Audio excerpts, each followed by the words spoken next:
오늘 하나님 말씀 사도행전 7장 33절부터 38절의 말씀입니다. 사도행전 7장 33절에서 38절의 말씀. 주께서 가라사대 내 발에 신을 벗으라. 너 섰는 곳은 거룩한 땅이니라. 내 백성이 애굽에서 괴로움받음을 내가 정령히 보고 그 탄식하는 소리를 듣고 저희를 구원하려고 내려왔노니 시방 내가 너를 애굽으로 보내리라 하시니라. 저희 말이 누가 너를 관원과 재판장으로 세웠느냐 하며 거절하던 그 모세를 하나님은 가시나무 떨기 가운데서 보이던 천사의 손을 위탁하여 관원과 속량하는 자로 보내셨으니 이 사람이 백성을 인도하여 나오게 하고 애굽과 홍해와 광야에서 40년간 기사와 표적을 행하였느니라. 이스라엘 자손을 대하여 하나님이 너희 형제 가운데서 나와 같은 선지자를 세우리라 하던 자가 곧 이 모세라. 시내산에서 말하던 그 천사와 및 우리 조상들과 함께 광야학교에 있었고 또 생명의 도를 받아 우리에게 주던 자가 이 사람이라. 아멘. 할렐루야. 할렐루야. 우리 하나님 참 좋으신 하나님이십니다. 아멘. 이 시간도 하나님의 은혜와 평강이 여러분들과 여러분의 가정과 직장과 사업장과 또 여러분들의 자녀들까지 하나님의 은혜가 흐르고 넘치게 채워지도록 주의 이름으로 축원합니다. 아멘. 자, 우리 따라합니다. 나는 예수님 안에서 모든 사람들을 이해하고 용서하고 사랑하겠습니다. 우리 옆 사람과 같이 인사합니다. 제가 먼저 낮아지겠습니다. 제가 먼저 섬겨드리겠습니다. 제가 먼저 사랑하겠습니다. 예배 시간에 늦지 맙시다. 인사해. 다시 예배 시간에 늦지 맙시다. 30분 전에 나옵시다. 그렇게 얘기해도 늦는 사람들은 뭐야? 오늘은 사도행전 7장 33절에 38절 말씀 가지고 하나님과 광야 교회라는 제목으로 말씀 나누겠습니다. 자, 따라합니다. 하나님과 광야 교회. 하나님과 광야 교회. 이 사도행전 7장의 말씀이 바로 스데반 집사가 죽기 직전에 이 땅에서 마지막 고별 설교한 거예요. 이 스데반을 고소한 유대 이 거짓 증인들은 스데반이 성전을 파괴하려는 자라고 증언을 했어요. 이에 대해서 사도행전 7장 2절에 보면 산헤드린 공의회에서 유대의 거짓 증인들이 말한 것이 사실이냐라고 묻습니다. 그것에 대해서 스데반이 거기서 사실은 이런 것이고 예수님이 어떤 분이시고 바로 그분을 여러분들이 죽인 거다라고 설교한 내용이 바로 이 사도행전 7장의 말씀입니다. 유대인들은 하나님께서 사람의 손으로 만든 성전에서만 함께 하신다라고 이야기를 해요. 이에 대해서 스데반이 솔로몬이 성전을 짓기도 전에 너희들이 얘기한 것처럼 하나님이 이 성전 안에만 계신다면 솔로몬이 성전을 짓기도 전에 하나님께서 아브라함과 이스라엘 백성들과 함께 했던 것은 뭐냐? 그때는 성전도 없었고 아무것도 없는 그런 상황에서 어떻게 하나님이 세상에 나와서 너희들을 지키고 보호하셨겠느냐 이거죠. 이와 같이 우리도 하나님께서 우리가 생각하는 것 같이 역사해야 하나님께서 우리와 함께 하신다라고 생각을 하는 게 참 많아요.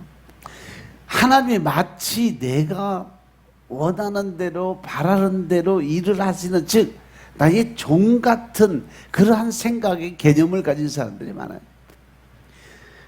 내가 바쁜 일이 있으면 하나님이 바쁘게 일을 해줘야 되고 또 내가 좀 여유가 있으면 천천히 해도 되고 내가 원하는 대로 이것을 이렇게 바꾸고 저렇게 바꾸고 그래야 하나님이 나를 도와주시고 나의 하나님이라는 것을 인정하는 못된 버릇이 있다는 거죠.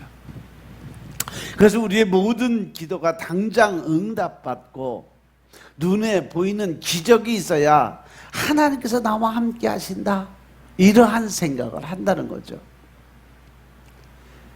하지만 오늘 이 스테반을 통해서 하나님 우리에게 주신 말씀은 바로 우리 눈에 아무것도 보이지 않아도 손에 잡히는 게 없어도 늘 하나님은 나와 함께, 우리와 함께 하신다는 사실을 믿으시기 바랍니다. 당장 기도에 응답이 없어도 하나님께서는 우리와 늘 함께 하십니다. 이것을 우리는 아브라함의 경우를 통해서 봤어요. 요즘에 여러분들 새벽 기도 시간에 창세기 말씀을 통해서 아브라함에 대해서 많이 공부를 하는데,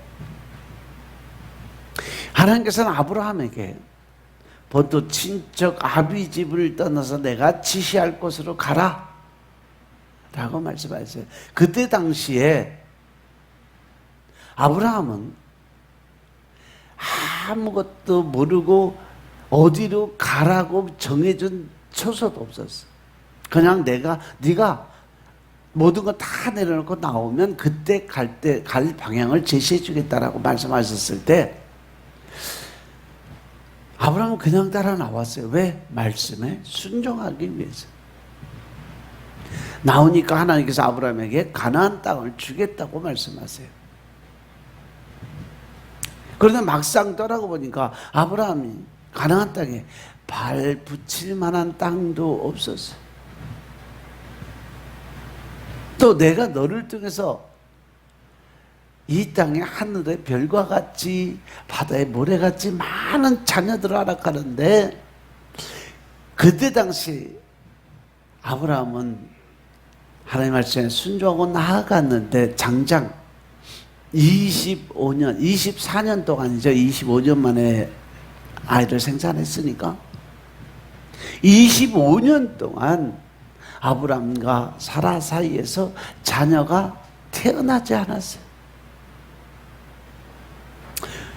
이렇게 하나님께서는 우리와 함께 하시는데 왜 당장 내 앞에는 왜 하나님이 말씀하시기에 하나도 안 일어날까?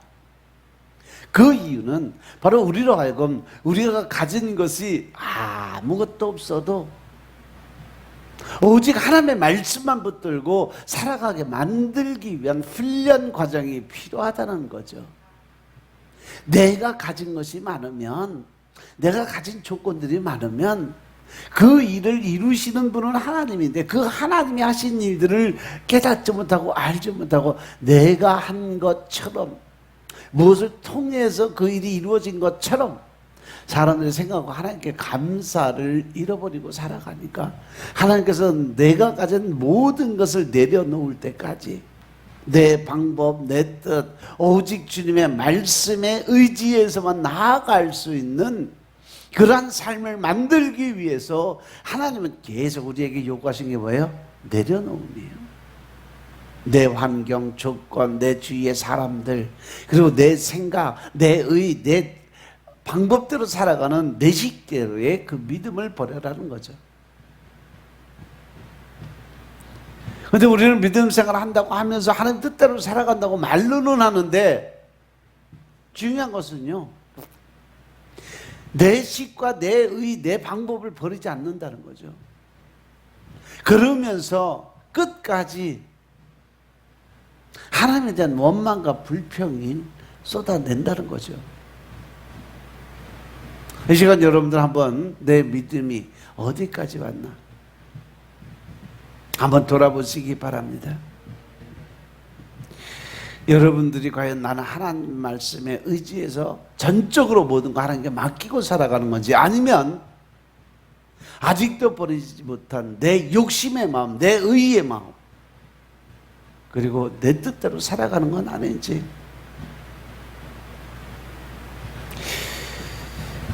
야고보서 3장의 말씀을 보면 내가 너희의 기도를 들어주지 못한 것은 너희들이 나에게 기도를 하지 않았기 때문에 못 해주는 거다.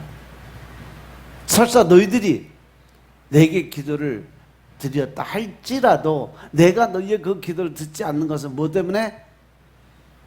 너희 욕심을 위해서 구하기 때문에 내가 너희의 기도를 안 들어준다라고 말씀하세요. 하나님이 요구하시는 삶, 하나님이 우리에게 요구하시는 그 삶은 바로 내 자아를 내려놔야 된다. 내 욕심을 버려야 된다는 거죠. 그러면서 우리로 하여금 말씀이 우리의 삶 가운데 이루어지기까지 우리를 더 깎으시고 다듬기 위해서 사용하시는 그 방법이 바로 연단이라는 거예요. 특히 여러분들 삶 속에서 내가 가면서 진짜 힘들고 어려운 과정이 지금 딱 눈앞에 왔다. 그러면 감사드리시기 바랍니다. 왜? 하나님의 축복의 때가 다가오고 있다는 사실이에요. 하나님이 주실 축복이 그만큼 크기 때문에 내게 오는 연단, 환난, 고난이 더 커진다는 사실 명심하시기 바랍니다. 아멘. 그래서 여러분들 눈에 지금 당장 보이는 것이 없고 손에 잡히는 것이 아무것도 없다 할지라도 오직 하나님의 말씀만 붙들고 사는 여러분들의 삶이 되시길 여러분 축원합니다. 아멘. 그리고 하나님의 말씀이 이루어지기까지 더 낮아지고 더 섬기고 더 그 하나님의 마음을 전하는 자들 되시길 주님을 축원합니다. 그리고 하나님의 때가 되면 하나님께서는 여러분들에게 약속하신 모든 말씀들이 이루어지는 줄로 믿으시기 바랍니다. 아멘. 오늘 이 말씀 안에 보면 스데반 집사가 한 설교 말씀 가운데 지금 유대인들의 눈에 보이는 건물로서의 성전을 절대시하고 있어요. 오직 하나님은 성전 안에 이 성막 안에만 있다. 그런데 스데반이 하나님께서 건물로서의 성전에 계시지 않고 온 세상에 계신다고 하니까 스데반 집사를 죽이려고 아주 이를 갈고 막 달겨드는 그때요. 그래서 38절의 말씀을 보시면 신의 산에서 말하던 그 천사와 및 우리 조상들과 함께 광야 교회에 있었고 또 생명의 돌을 받아 우리에게 주던 자가 이 사람이라고 이야기를 합니다. 여기서 보면 스데반은 이스라엘 백성들이 모세와 함께 광야에 있을 때 이스라엘 백성들의 그 모습을 보고 그들이 바로 광야 교회라는 단어를 씁니다. 이스라엘 백성들이 광야에 생활을 하면서 가장 힘들고 어렵게 살 때 음양 좀 가만 놔둬라 이렇게 왔다리 갔다리 고정시켜놔. 지금 파울이 나온다.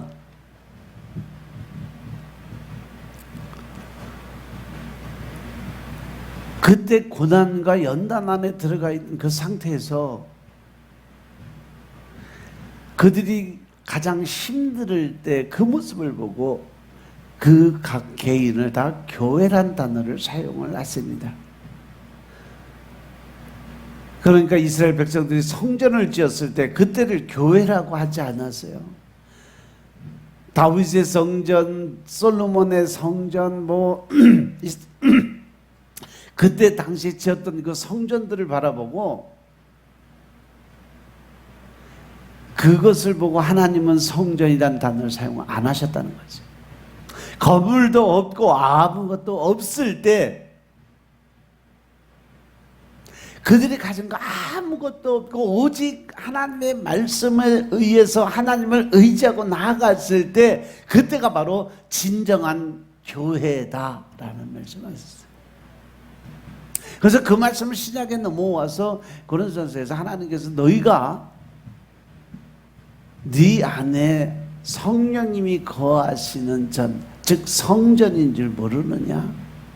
그 성전이 바로 교회라고 말씀하시는 겁니다. 이것은 눈에 보이는 건물로서의 성전이 없으면 하나님께서 함께하지 않는 것이라고 생각하는 유대인들을 겨냥해서 정반대의 말씀을 선포한 거죠. 그런데 이것은 오늘 우리에게도 필요한 말씀이야. 베이스 좀 빼라. 미디에 좀 내리고.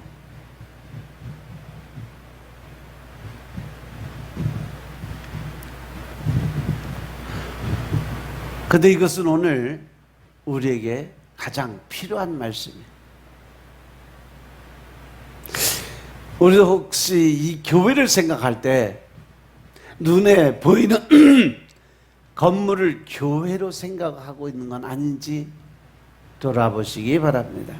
그래서 그 교회는 크고 화려해야 된다라고 생각을 하는 사람들이 많이 있어요. 그래서 이 개척교회 다니시는 분들은 우리 교회는 참 작다고 생각하고 초라하다고 생각하고 또 사람들이 적다라고 생각을 해요. 왜? 단순히 눈에 보이는 겉문만을 가지고 교회를 말하고 있기 때문에 그렇습니다. 그런데 오늘 스데반의 설교에서 하나님이 우리에게 하시고자 하는 말씀은 교회의 본질이 바로 광야라는 말씀이죠. 교회의 본질은 광야다. 이스라엘 백성들이 그 어떠한 건물도 없고 또 눈에 보이는 것이 아무것도 없는 그 광야에 있을 때 하나님께서는 그 이스라엘 백성들을 보고 그들이 바로 광야 교회라고, 진정한 교회라고 말씀을 하셨던 겁니다. 마찬가지로 여러분들은 과연 여러분들의 교회는 무엇으로 지어졌나 돌아보시기 바랍니다. 여러분들이 생각하는 교회의 본질은 과연 무엇일까? 교회의 본질은 건물이 아닙니다. 숫자도 아니에요. 재정도 아니에요. 교회의 본질은 내 안에서 나와야 돼요. 내려놓고 아무것도 가진 그런 것이 없는 내가 있어야 교회의 본질 안에 내가 들어갈 수 있다는 사실이죠. 아멘. 내 생각, 내 뜻, 내 방법, 내 지식, 내게 주어진 환경, 조건 다 버려야 돼요. 내 고집과 아집까지도 다 버려야 돼요. 그래야 내 안에 교회가 생길 수 있는 겁니다. 아멘. 그래서 예수님께서 마가복음 6장 31절의 말씀 보면 너희는 따로 한적한 곳에 가서, 여기서 한적한 곳이 어디요? 거기가 광야고 거기가 교회입니다. 아무것도 없는 그러한 곳, 그곳에 가서 잠깐 쉬어라고 말씀을 하십니다. 이 한적한 곳이라는 것이 바로 광야라는 것. 그래서 마가복음 6장 32절에 보면 그 뒤에 이에 배를 타고 따로 한적한 곳에 갈새 그들이 말씀에 순종해서 결국은 광야로 나아갔다. 그래서 교회의 본질이 광야라는 거예요.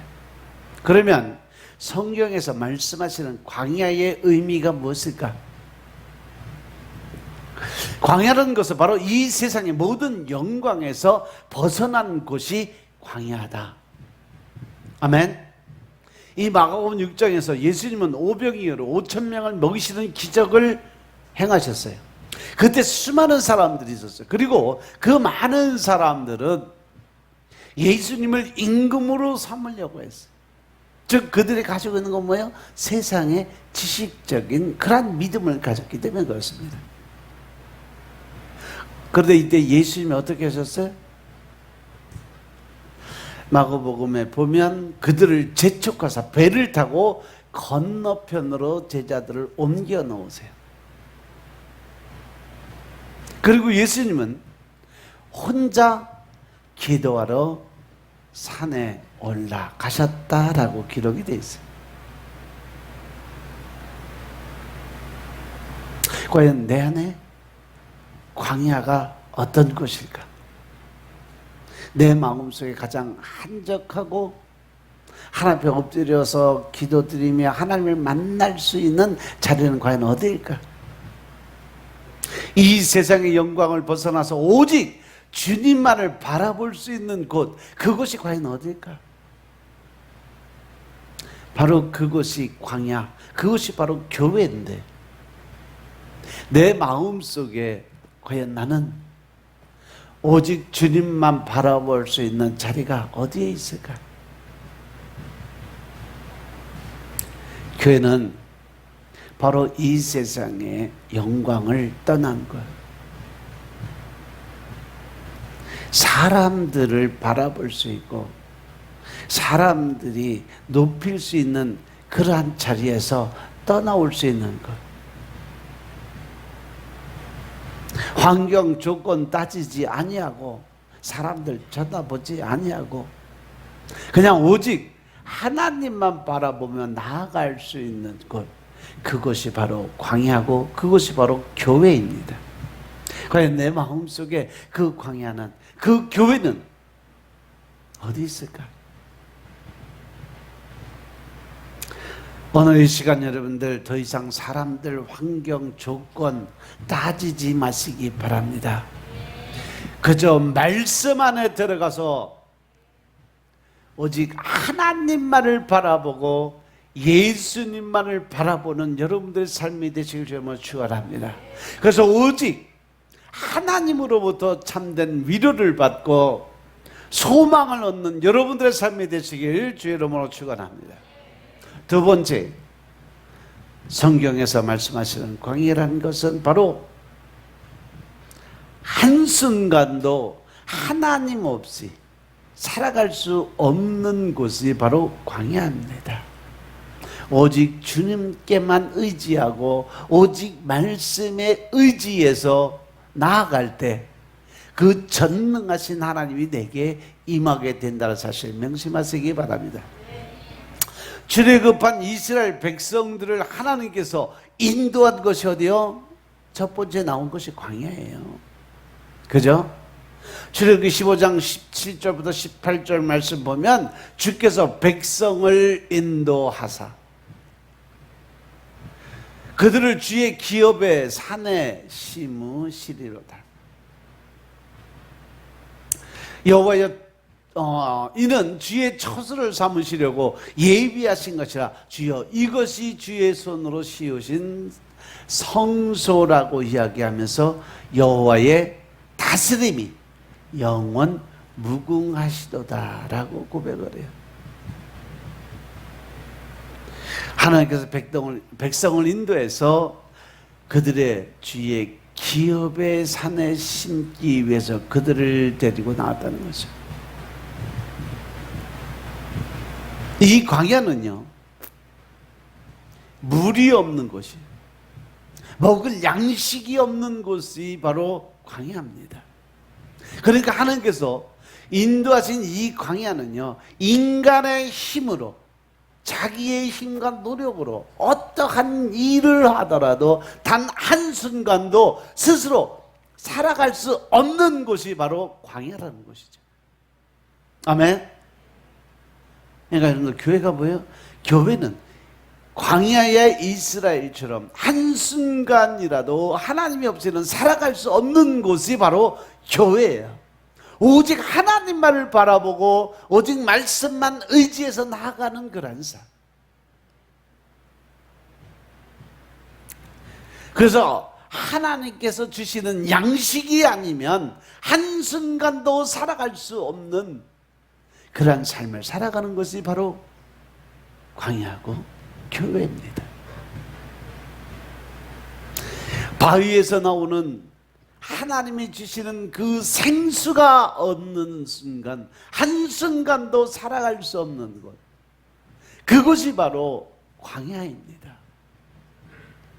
광야는요, 철저하게 하나님만을 바라보고 하나님만을 의지하고 하나님의 뜻대로만 살아갈 수 있는 거예요.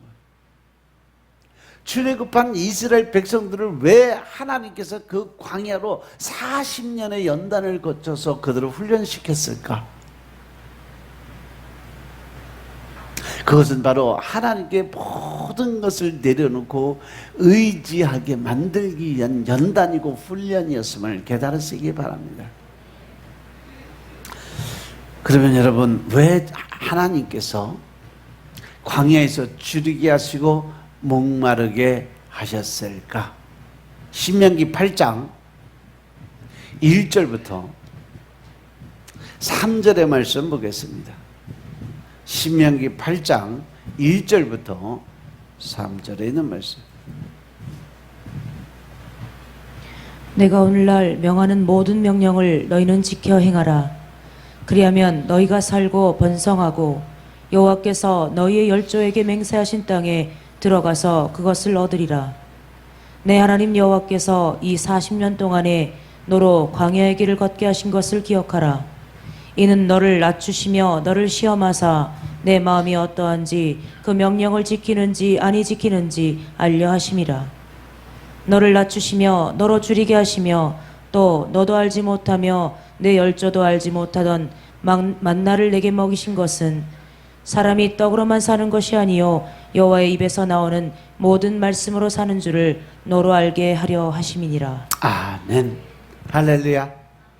바로 1절의 말씀 보니까 내가 오늘 네게 명하는 모든 명령을 너희는 지켜 행하라고 먼저 전제적으로 하나님 명령을 하세요.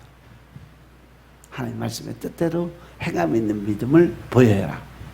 그러면 너희가 살고 번성하고 여기서 너희의 열조에게 맹세하신 땅에 들어가서 그것을 얻게 해주겠다. 여기서 하나님의 모든 말씀을 지켜 행하라고 하는 이유가 있어요. 이 모든 명령을 지켜 행하라. 그리하면 이렇게 돼 있어요. 그 말씀을 지켜 행하면 반드시 살고 번성하며 약속의 땅을 차지하는 복을 주시겠다는 약속이 전제되어 있기 때문에 그렇습니다. 아멘. 하나님께서 이스라엘 백성들을 40년 동안 광야 속에 낮추시게 하시고 또 여러 가지 그 연단과 고난 속에 들어가게 했던 일들을 기억하라고, 그리고 2절에서 말씀을 연계돼서 계속 말씀을 주십니다. 네, 하나님 여기서 40년 동안에 너로 광야의 길을 걷게 하신 것을 기억하라는 거죠. 왜? 이것은 너희들을 낮추시고 너를 시험하고 내 마음이, 즉 믿음이 흔들리는지 안 흔들리는지, 그 어떠한지, 그 명령을 지키는지 아니 지키는지 알려고, 확인하기 위한 이 말씀을 가만히 묵상해 보면요, 지금 우리가 하나님을 믿고 예수 그리스도 안에 살아간다고 하면서 내 믿음 생활하는데 나는 세상의 어떤 환경이나 조건 따지면서 얼마나 흔들리는 자로나 우로나 치우치는 그러한 믿음 생활하고 있는지 답이 나와요.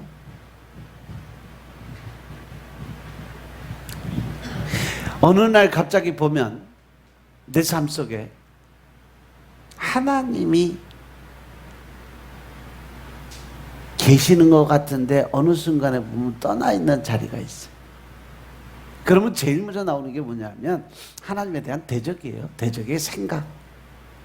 자기가 원하는 대로, 자기가 바라는 대로, 자기의 식대로 어떤 것이 이루어지지 않았을 때는 그 뒤부터는 실망과 절망이 들어와요. 바로 사단이 바로 치고 들어오죠. 생각의 영으로 혼란을 밀고 들어옵니다.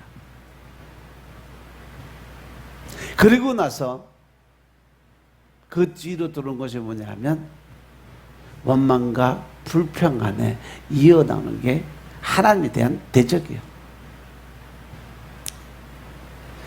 그리고 나면 바로 사단이 갖다 주는 생각은 떠나자,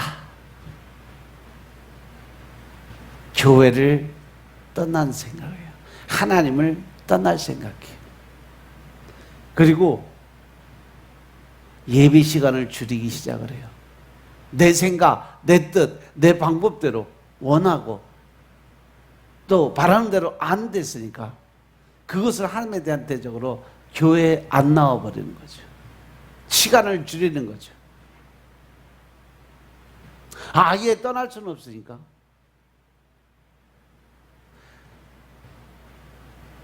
열 번 나오던 거 8번 줄여, 6번 줄여, 5번 줄여, 3번 줄여. 결국은 썬데이 크리스찬으로 바꿔버려요.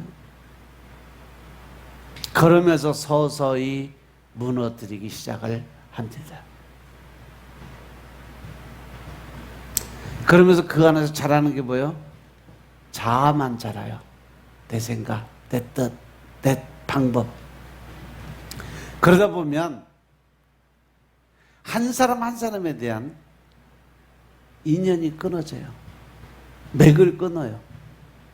그리고 자기의 생각, 자기의 지식으로 채우기 시작을 해요. 다른 사람 판단하고 심판하게 되고 정죄하게 되고 그리고 사람들을 멀리하게 돼요. 결국은 나는 그렇게 함으로 해서 머리로는 하나님을 떠나지 않고 나름대로 내 식대로 내 믿음 갖고 산다라고 생각하지만 결국 행함이 없는 믿음을 통해 죽은 믿음이 될 수밖에 없어. 하나님 본질적으로는 하나님을 이미 떠나버린 거죠. 내 믿음은 형식적인 종교 생활로 바뀌어가는 거죠.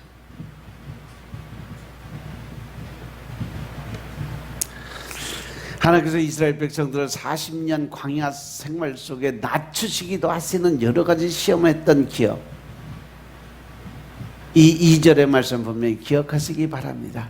아무리 어려운 상황 속에서도 하나님께 순종하고 하나님의 말씀을 따르는 자를 시험해보고 그것을 통해서 진정으로 하나님을 사랑하는지 하지 않는지 자기의가 드러나는지 확인하고 싶어서 하나님이 하신 일이. 그런데 놀라운 사실은 시험 속에 축복의 길이 숨어져 있다는 사실이죠. 하나님께서 우리가 축복 속에 살기를 원하시는데 축복 속에 살 수 있는 유일한 방법은 하나님께서 우리에게 주신 명령을 잘 지키고 더 나아가서 하나님의 말씀을 먹으며 그 하나님의 주시는 내 안에 계신 성령님이 주신 감동대로 행함 있는 믿음을 보여야 된다는 전제 조건을 꼭 지켜야 된다는 거죠. 따라서 아무리 우리가 어렵고 힘들어도 말씀에 순종하며 살아가면 하나님께서 복 주심을 믿으시기 바랍니다. 오늘도 말씀에 순종해서 하나님의 복 주심을 체험하시길 주의 이름으로 축원합니다. 그리고 말씀으로 생명의 양식을 삼으시길 주의 이름으로 축원합니다. 3절의 말씀이 바로 그 말씀이에요. 너를 낮추시며 너를 줄이게 하시고 또 너도 알지 못하고 내 조상들 열조들도 알지 못하던 만나를 먹게 하신 것은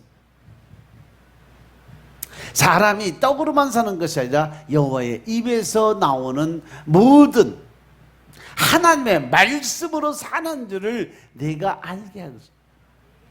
즉 우리의 삶은 주관자 또 우리의 삶을 끌어가시는 인도자 그분이 누구다?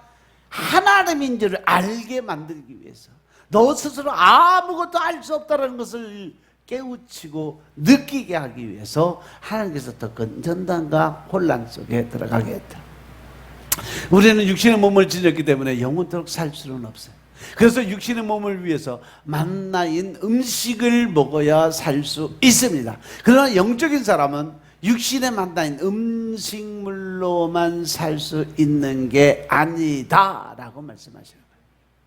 우리는 영적인 사람이기 때문에 하나님의 말씀으로 살아야 돼요. 왜? 영의 양식이 말씀이니까. 이 말씀이 바로 우리로 하여금 영원히 살게 하는 방법인 것임을 깨달으시기 바랍니다. 말씀을 먹을 때 먹은 말씀이 곧 나의 생명의 양식이 됩니다. 요한복음 6장 48절의 말씀처럼 내가 곧 생명의 떡이다 하시는 말씀을 기억하시기 바랍니다. 말씀이신 예수님 자신이 생명의 떡이 돼서 우리에게 오셨어요.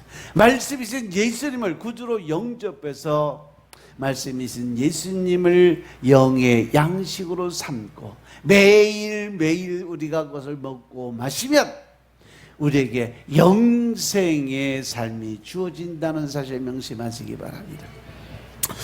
요한복음 6장 35절의 말씀을 보면 예수님께서 말씀하시죠. 나는 생명의 떡이니 내게 오는 자는 결코 줄이지 아니할 것이요. 할렐루야.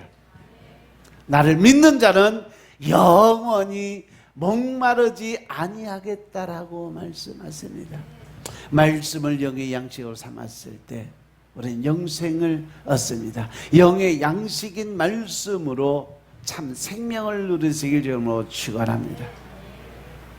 히브리서 4장 12절 13절의 말씀 보니까 하나님 말씀은 살아있고 활력이 있어 좌우의 날섬 어떠한 검보다도 예리하고 혼과 영과 및 관절과 골수를 찔러 쪼개기까지 하며 또 마음의 생각과 뜻을 판단하나니.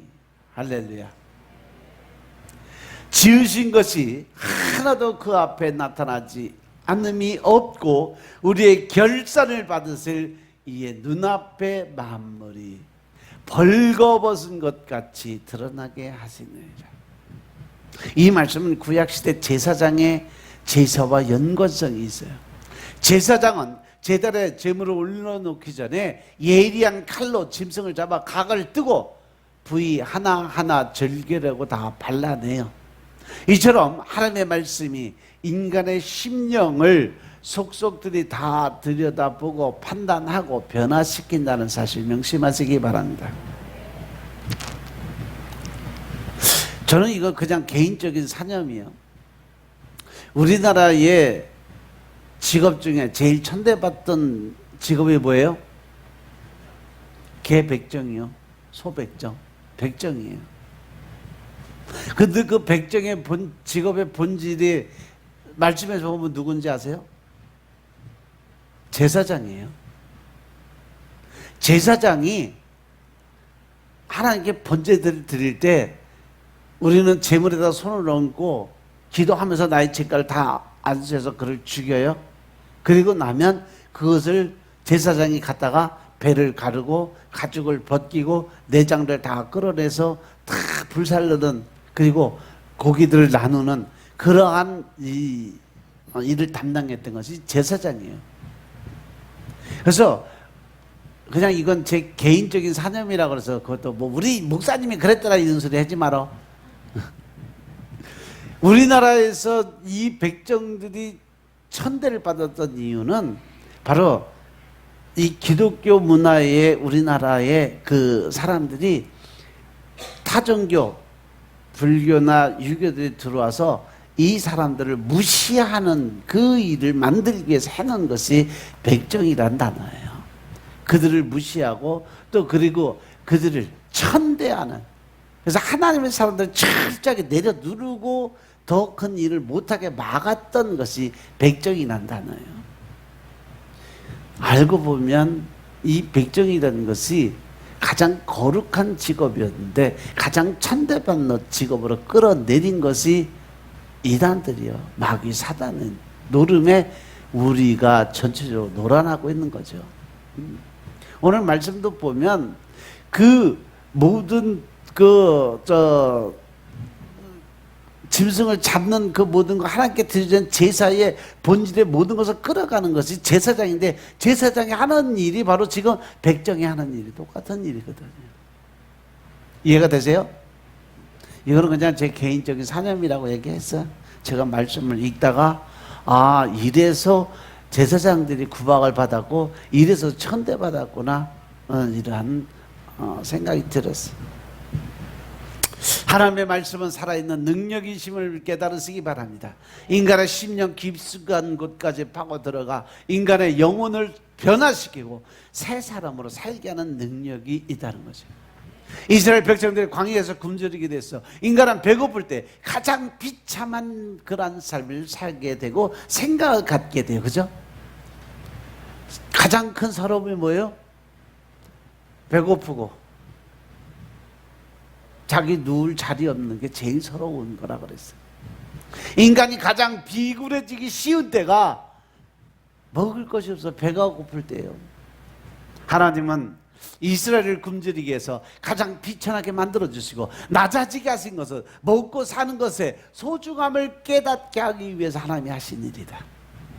그들은 광야에서 굶주릴 때 먹고 사는 것의 소중함을 깨닫게 됐어. 그래서 이것이 기회다라고 생각하셔서 만나를 주셔서 먹게 해주셨어요. 그런 의미에서 만나는 평범하게 먹는 일용할 양식이고 나아가서 영생을 위한 하늘의 양식인 말씀인 것임을 깨달으시기 바랍니다. 성경에서 하나님의 말씀을 먹는 것으로, 하나님의 말씀은 먹는 것으로 아주 유명해요. 예레미야서 15장 16절 보면 여호와 만군의 하나님이요, 제가 주님의 말씀을 발견하면 그것을 먹었고 주님의 말씀은 제게 기쁨과 즐거움이 되었다고 고백해요. 왜? 이는 제가 주님의 이름으로 일컫는 자이기 때문이라고 고백을 해요. 또 구약의 에스겔 선지자를 통해서는 에스겔서 3장 3절에 보면 내가 이르되 인자야 내가 내게 주는 이 두루마리를 내 배에 넣으며 내 창자에 채우라 하시기에 내가 먹으니 그것이 내 입에서 달기가 꿀 같더라 라고 기록이 되어 있어요. 베드로전서 2장 2절에서 베드로 사도는 하나님의 말씀을 젖으로 비유를 합니다. 아기가 젖을 사모하는 것처럼 말씀을 먹어야 영적인 성장이 이루어질 거라고 고백을 합니다. 하나님의 말씀이 신령한 생명 양식이기 때문에 우리는 아멘으로 받아 먹어야 된다는 거죠. 하나님의 말씀은 아멘으로 받아 먹어야 소화가 잘 된다 이 말씀이에요. 아멘. 또 하나님의 말씀이 시원하게 내려가도록 뭘 해야 돼? 물을 마셔야 돼. 그 물은 뭐냐? 바로 보혈의 찬양입니다.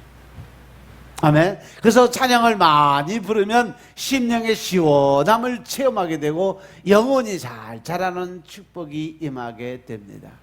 아멘. 찬송과 아멘으로 하나님의 말씀을 생명의 양식을 삼아서 하나님의 인도하심과 하나님의 보호하심 속에 살아가길 주의 이름으로 축원합니다. 영생의 복을 누리시길 주의 이름으로 축원합니다. 예수님은 우리에게 생명의 양식이 되게 오셔서 이 땅에 오셔서 예수님의 몸을 찢어서 우리에게 주셨어요. 그래서 누구든지 예수님의 살과 피를 먹는 자는 영원히 살게 된다고 요한복음 6장 58절에 기록이 되어 있어요. 말씀은 우리의 영생을 위한 생명의 양식임을 믿으시기 바랍니다. 기록된 성경의 말씀을 지켜 행하여서 하나님의 복된 길을 걸어가시길 저는 축원합니다. 말씀을 생명의 양식 삼아서 영생을 누리시는 여러분들의 삶이 되시길 저는 축원합니다.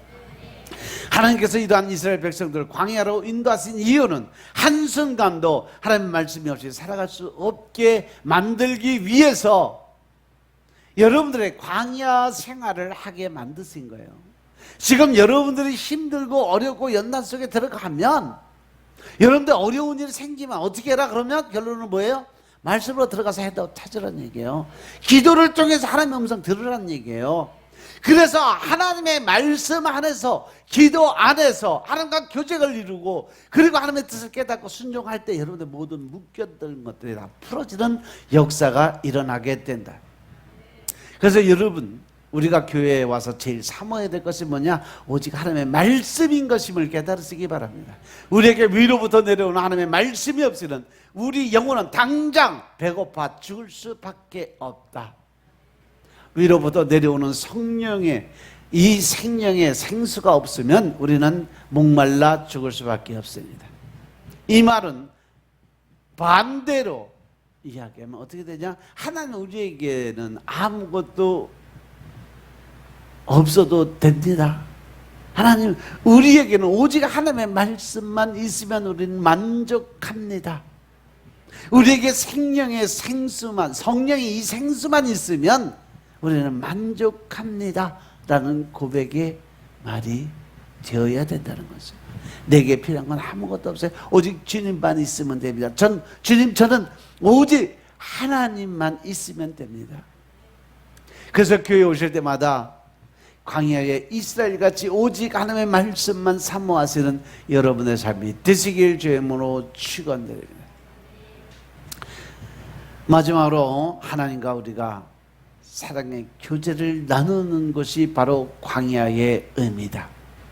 하나님과 우리가 서로의 사랑을 나누는 것.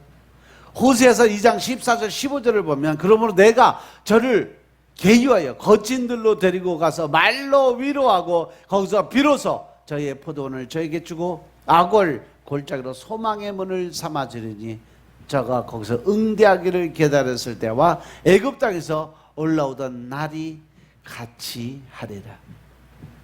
이 말씀은 우리말 성경으로 보면 이렇게 돼요.